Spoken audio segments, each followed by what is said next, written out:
आज हम एक नए चैप्टर के साथ शुरू करते हैं।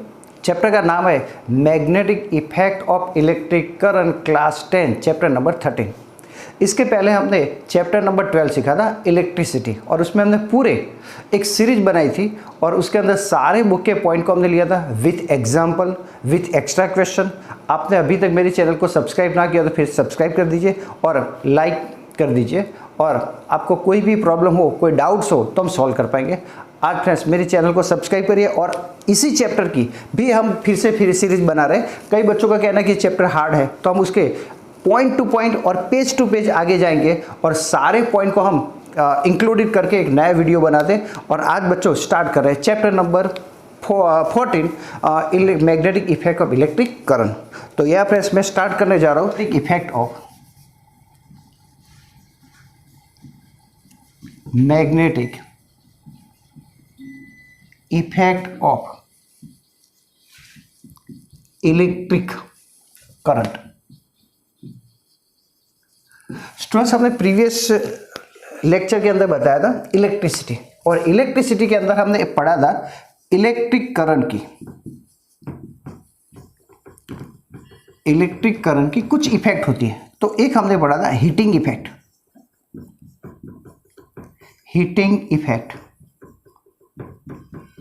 ऑफ इलेक्ट्रिक करंट, और इसके अंदर मैं बताया था कि हीटिंग इफेक्ट क्या होती है वो।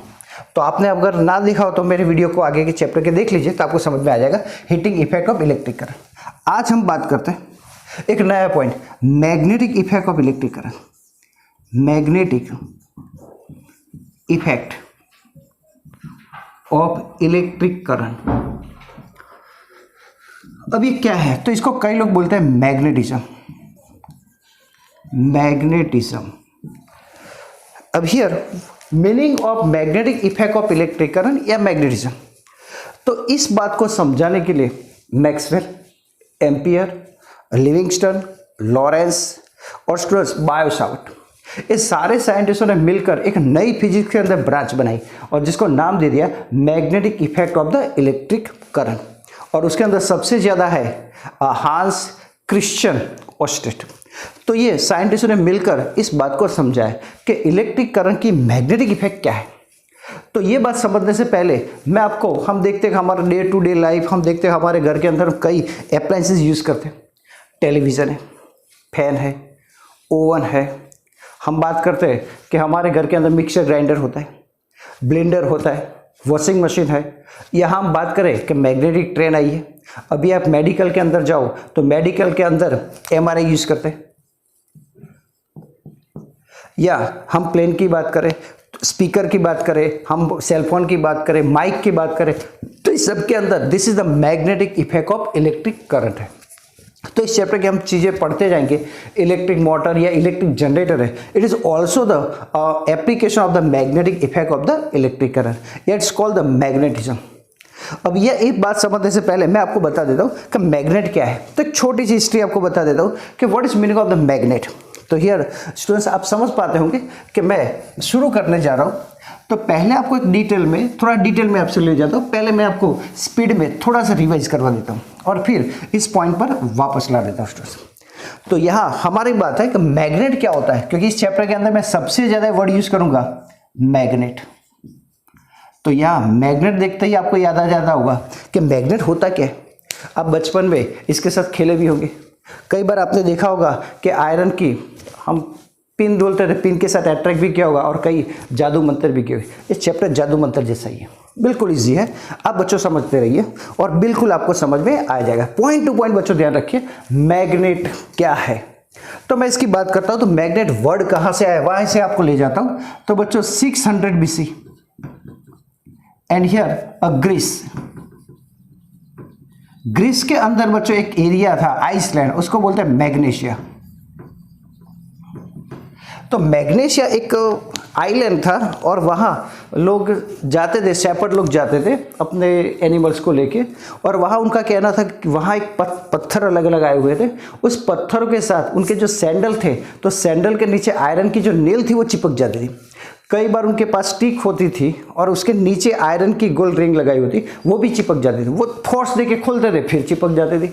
तो वो सबसे कंप्लेन करते थे कि हमारे साथ ऐसा होता है। वहाँ जाते हैं मैग्नीशिया एरिया के माउंटेन में जाते थे, ऐसे पत्थर है कि जो आयरन के साथ चिपक जाते हैं, और ऐसे पत्थर पहली बार मैग्नीशिया में से मिले, इसलिए उसका नाम आ गया मैग्नेट।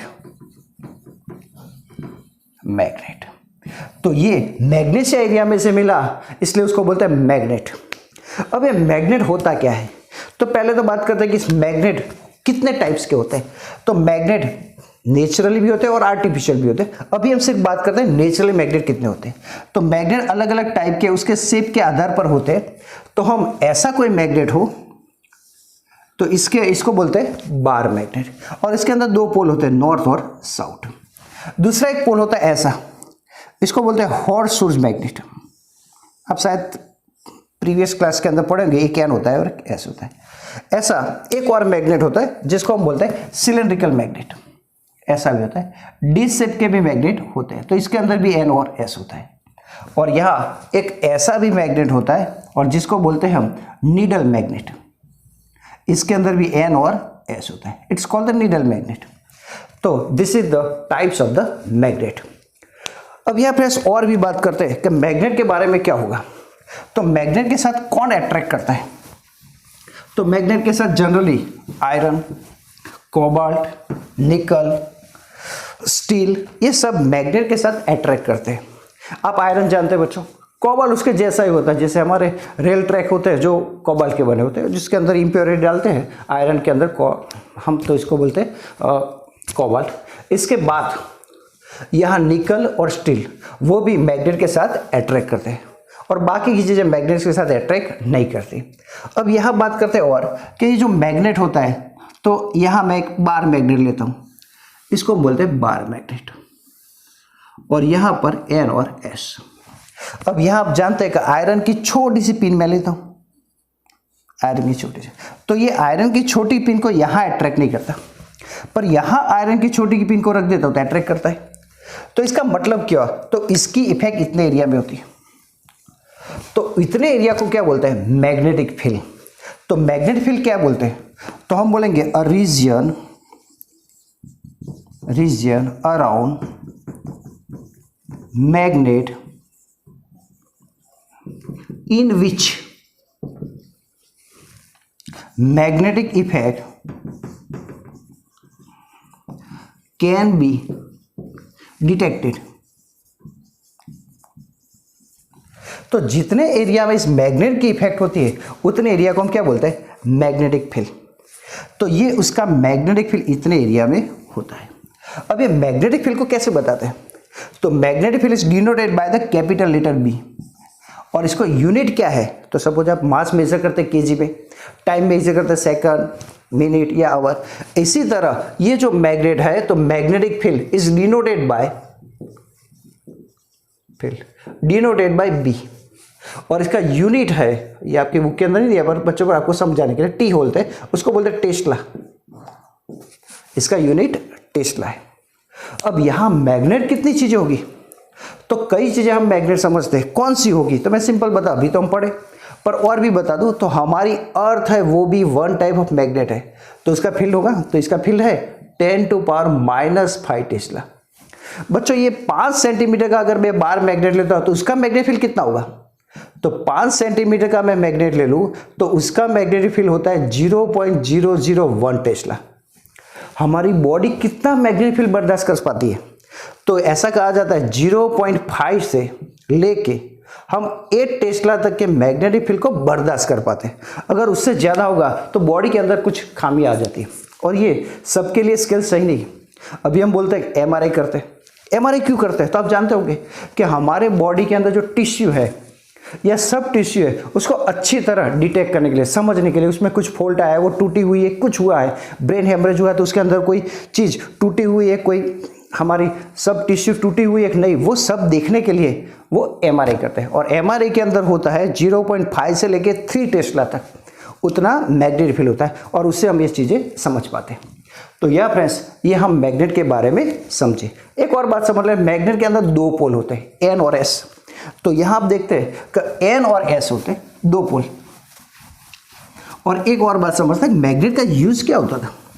तो चाइनीज लोगों ने बच्चों पहले मैग्नेट का यूज किया था और वो डायरेक्शन मेजर करते थे, और वो किसी भी चीज से ऐसे सस्पेंडेड करो मैग्नेट को तो मैग्नेट नॉर्थ और साउथ डायरेक्शन में स्टेबल होता था। वो क्यों होता है तो हम थोड़ी देर के बाद बात करेंगे कि वो साउथ और नॉर्थ साउथ में क्यों स्टेबल होता है, पर अभी हम बोलेंगे कि मैग्नेट नॉर्थ और साउथ डायरेक्शन में स्टेबल होता है। अब यहाँ मैग्नेट के दो पोल है, there are two pole of the magnet, N और एस। अब यहां से मैं बात करता हूं कि जो एन पोल है, तो मैं दूसरा कोई मैग्नेट ऐसे ले लेता हूं, एन और एस। अब if a magnet is divided into two parts, अब इसके मैं दो टुकड़े कर दूं तो इस मैग्नेट के एन और एस अलग होंगे, तो आप जानते हैं नहीं होंगे, तो एन और एस, तो ये क्या बन जाएगा, एन बन जाएगा और एस। अगर मैं इस मैग्नेट के दो टुकड़े कर दूं ऐसे, तो दो अलग इंडिविजुअल मैग्नेट बन जाएगा, ये एस बन जाएगा और ये एन बन जाएगा, ऐसे होगा। पर क्या होगा, तो इस मैग्नेट का पावर कम हो जाएगा, इस मैग्नेट का जितना अट्रैक्शन पावर होगा उससे इन दोनों का क्या होगा, कम होगा। अब आप जानते हैं कि लाइक पोल हो, लाइक पोल्स, सपोज एक एन और एन है, यहाँ एन और एस, दूसरा भी मैं यहाँ मैग्नेट रखता हूँ बाहर मैग्नेट एन और एस, तो इन दोनों के बीच में क्या होगा, तो इन दोनों के बीच में रिपल्शन होगा। अगर मैं एस एस रख दूँ तो एस एस रख दूँ तो ये एस, तो क्या होगा, तो इन दोनों के बीच में रिपल्शन होगा। पर अगर मैं अनलाइक चार्ज रख दूँ तो अनलाइक पोल्स, तो यहां मैंने रखा है ये एन और ये एस, और यहां मैं रखता हूं एस और एन, तो क्या होगा, तो इन दोनों के बीच में अट्रैक्शन होगा, ये दोनों एक दूसरे को क्या करेंगे, अट्रैक्ट, तो यहाँ अट्रैक्शन होगा।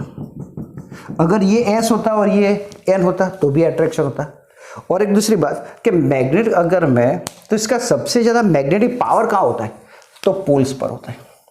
आपको एक सिंपल एग्जांपल लेना हो तो ले सकते हैं कि मेरे पास एक मैग्नेट है, उसको मैं आयरन फिलिंग के अंदर, मतलब आयरन पाउडर के अंदर डाल दूं और फिर बाहर निकाल दूं, तो सबसे ज़्यादा आयरन पाउडर यहाँ जो उसकी जो पोल होते हैं वहाँ चिपकता है, तो सबसे ज़्यादा मैग्नेटिक अट्रैक्शन पोल पर होता है, और वो एन और एस होते हैं। तो कोई भी मैग्नेट के अंदर ऐसे दो पोल होते हैं। तो ये मैंने आपको सिर्फ बेसिक नॉलेज बताया जो आप जानते थे। अब फ्रेंड्स मैं आपको एक पॉइंट पर ले जाता हूँ, तो यहाँ कौन से पॉइंट पर, तो यहाँ से आगे बात करते हैं, तो मैग्नेटिक फील्ड लाइंस, तो ये कई बार एग्जाम के अंदर आ चुका है। Right the characteristic of the magnetic field lines, right the characteristic of magnetic field lines. तो यह बच्चे एक इंपॉर्टेंट क्वेश्चन है और कई बार एग्जाम में आ चुका है कि right characteristics of magnetic field lines, कई लोग उसको बोलते हैं लाइंस ऑफ फोर्स, फोर्सेस। तो ये क्या है कैरेक्टरिस्टिक, तो पहले बात करते हैं, कोई भी मैग्नेट होता है ऐसे, तो यहां, तो पहले हम बात करते हैं magnetic field lines are, magnetic field, मैं बारी बारी से सारी आपको समझाता हूं, एक वन बाय वन लेते हैं। चलो, तो यह पहले बात करूंगा, magnetic field lines is vector quantity, magnetic field क्या एक वेक्टर क्वांटिटी है, एंड वेक्टर क्वांटिटी आप जानते थे, तो हम उसका क्या होगा, तो its magnitude as well as direction. तो मैग्नेटिक फील्ड जो होता है उसकी मैग्नीट्यूड भी होता है और डायरेक्शन भी होती है। दूसरी बात करते हैं कि यहां एक मैग्नेट मैंने कंसीडर किया है एन और एस, एन और एस, तो मैग्नेट है तो उसमें से क्या होगा, तो कोई भी मैग्नेट में से इनविजिबल लाइनें बाहर निकलती है, और वो कौन सी होगी, तो वो एन में से बाहर निकलती है। This magnetic field lines are coming out from the north pole and enter in the south pole, ऐसे magnetic field lines are coming out from the north pole and enter in the south pole, ऐसा होता है कि N में से बाहर निकलेगी, ऐसे भी जा सकते हैं, तो वो ऐसे होगा। तो आउटसाइड क्या होगा, तो एन में से एस तरफ जाएगी, तो मैं लिखूंगा outside. So direction of magnetic field lines N to S. but inside, so inside of the direction of magnetic field lines S to N, and inside direction of magnetic field lines S to N. Third बात करते हैं, ये जो direction होती है magnetic field, तो वो क्या होगी, कैसे होगी? तो यहां आप देख सकते हैं, तो यहां magnetic field lines are crowd to each other, और magnetic field lines are crowded near the pole. तो here magnetic field is strong, but here the magnetic field lines are far, so here it's called the weak magnetic field. So if magnetic field lines are close, cloud near the pole, so magnetic field is strong, and the magnetic field lines are far each other, so the magnetic field is weak. तो यहाँ strong होगा और यहाँ क्या होगा, weak होगा। तो यहाँ attraction power ज़्यादा होगा और यहाँ क्या होगा, कम होगा। तो ये हमने थर्ड में बात की strong और weak की। फोर्थ पॉइंट पर आ जाते हैं कि ये मैग्नेटिक फील्ड के बारे में और एक हम बात बता सकते हैं कि मैग्नेटिक फील्ड के अंदर डायरेक्शन क्या होगी। तो अभी मैंने बोला कि magnetic field is the vector, तो इसकी डायरेक्शन होगी, तो यहाँ इसकी डायरेक्शन क्या होगी, तो इस पॉइंट पर तो we draw the tangent, tangent मतलब परपेंडिकुलर लाइन बना दो, तो मैग्नेटिक फील्ड की डायरेक्शन इस तरफ होगी, यहाँ किस तरफ होगी, तो इस तरफ आप डायरेक्शन बना दो। कोई बोले कि यहाँ कितनी होगी, यहाँ से आप टेंजेंट पर ड्रॉ कर दो। टेंजेंट मतलब we draw the perpendicular line in this way, तो इसको तो हम ऐसा लिख सकते हैं, a tangent draw at any point of magnetic field lines give us direction of magnetic field, and now two magnetic field lines are never intersect each other. कोई भी कितनी भी लाइनें निकले पर कोई भी लाइन इंटरसेक्ट नहीं होगी। अब कैसे, तो फिफ्थ पॉइंट हम लिखते हैं, magnetic field lines never intersect each other.